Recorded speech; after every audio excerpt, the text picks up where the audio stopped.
Olá, seja muito bem-vindo à Universidade IBS. Nessa primeira aula, nós vamos abordar os conceitos básicos e unidades de medidas da elétrica. Você já deve ter ouvido falar de termos como volt, watt, ampere, hertz. Eles são fundamentais no mundo elétrico e, é claro, no nosso mercado solar. Mas o que eles significam exatamente?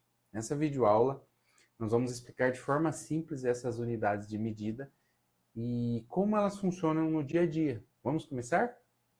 Então, primeiramente, o que é energia? Né? A energia é o que utilizamos para alimentar todos os aparelhos e dispositivos ao nosso redor.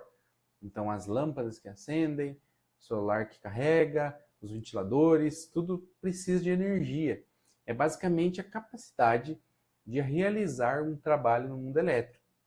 Essa energia ela é medida por watts-hora, ou seja, é a quantidade de energia consumida em um período. Então, o que é watt? Watt é a potência e é medida em watts. É a quantidade de energia usada ou gerada em um determinado momento. Por exemplo, quando você usa um ar-condicionado ou um chuveiro, por exemplo, um chuveiro de 5.500 watts, isso significa que ele consome energia, 5.500 watts, para esquentar a água.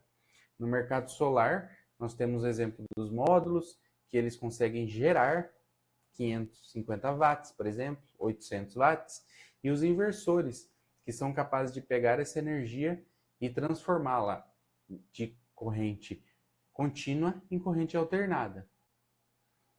O que é a tensão? Então, a tensão, medida em volts, é como a pressão na corrente elétrica. Se nós usarmos uma analogia de um cano de água, por exemplo, que é uma das analogias mais fáceis nesse caso, a tensão seria o que empurra a energia, ou que empurra a água dentro desse cano. Então, a gente tem a corrente ali, a massa de energia, e o que faz com que ela seja expelida, que ela seja empurrada, é a tensão. Tá? No nosso caso, os nossos módulos eles estão ali em 12 volts, 24 volts, dependendo da ligação. Se a gente tiver um caso de sistemas com baterias, podem chegar a 48 volts. E na nossa residência, geralmente, se trata de 110 ou 220 volts. No caso dos módulos, essa tensão ela é contínua. Então, assim, de forma rápida, essa explicação. Os elétrons da corrente eles estão seguindo apenas em um caminho. Então, eles estão contínuos. Quando passa pelo inversor e o inversor faz essa transferência para a corrente alternada, os elétrons eles vão tanto irem quanto eles voltarem. Então, vai ficar alternado. Depois, na parte dos hertz, eu vou mostrar como é que é isso na prática, tá? Mas então, os painéis eles geram corrente contínua e o inversor transforma isso em corrente alternada. A corrente elétrica. Então, a corrente elétrica medida em ampere, ou ampere-hora, é o fluxo de energia, a massa de energia que passa pelos cabos.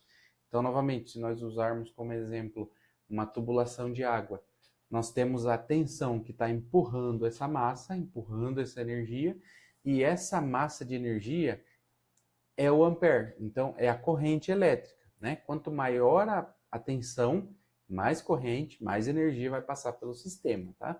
Então, a relação entre elas. Por exemplo, se você aumenta a tensão, consequentemente, vai ter mais energia passando pelo sistema, desde que o cabo ou o local que ela está passando seja condizente. Então, assim, aí entra um caso. Se o cabo for fino, quanto mais você aumentar a tensão, essa energia que deveria estar passando, por exemplo, ela não tem como passar. Isso gera aquecimento, isso gera muitos problemas no sistema, tá? Então elas caminham junto, mas elas têm uma outra parte que deve ser observada também. E o hertz, o que é o hertz? Né? A frequência. Então aqui a frequência medida em hertz é a quantidade de ciclos que a corrente alternada faz por segundo. Então cada local, cada país tem a sua.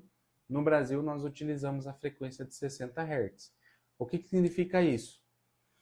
Quando se trata de corrente alternada, como eu já comentei que os elétrons eles fazem uma onda, então eles vão e voltam, e eles fazem essa onda que chamamos de onda senoidal. nas 60 Hz, os elétrons eles fazem esse caminho 60 vezes por segundo.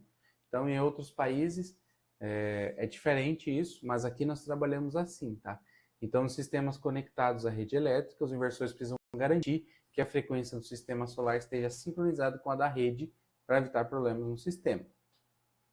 Agora que você já entendeu do que se tratam essas unidades, watt, volt, ampere, você está pronto para a próxima parte. Então, na próxima parte, nós vamos debater como essas unidades trabalham entre si, o que elas são e como elas fazem sentido no seu dia a dia.